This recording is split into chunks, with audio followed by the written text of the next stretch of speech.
Channel. तर आज आपण साबुदाण्याची खिचडी करणार आहे. त्याच्यासाठी आपण इथे रात्रभर साबुदाणा छानपैकी भिजवून घेतलेला आहे. तर आता आपण कृती करूया. तर आता आपण इथे साबुदाण्यामध्ये कूट टाकून घेणार आहे, शेंगदाण्याचा कूट.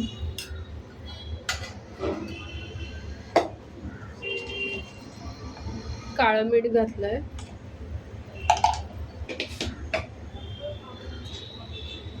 आणि साखर घालायची थोडीशी चवीला.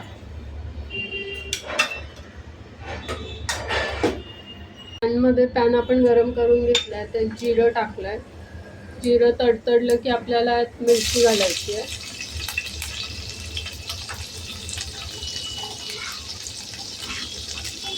आता मिरची पण आपली तडतडली आहे, त्याच्यामध्ये आपण साबुदाणा घालायचा.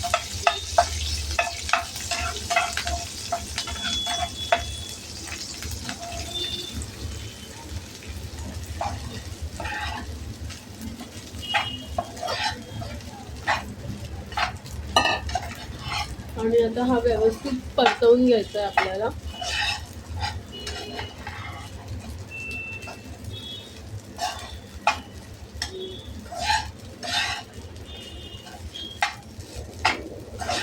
आपण साबुदाण्यामध्ये थोडंसं दूध टाकायचं,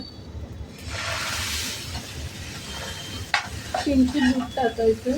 त्याने कसा साबुदाणा सॉफ्ट होतो आपला छान. आणि परत छानपैकी परतवून घ्यायचं. आणि आता आपल्याला झाकण ठेवायचं आणि वाफ काढायची. तर आता आपला मस्तपैकी साबुदाणा बघा शिजलेला आहे, मऊ लुसलुशीत असा. खिचडी आपली रेडी झाली आहे. सर्व करून घ्यायची. तर अंगारकी निमित्त आपली मस्त साबुदाण्याची खिचडी रेडी आहे. तर तुम्ही पण अशा पद्धतीने नक्की ट्राय करून बघा. आणि चॅनल आवडल्यास लाईक, शेअर, सबस्क्राईब करा. थँक्यू.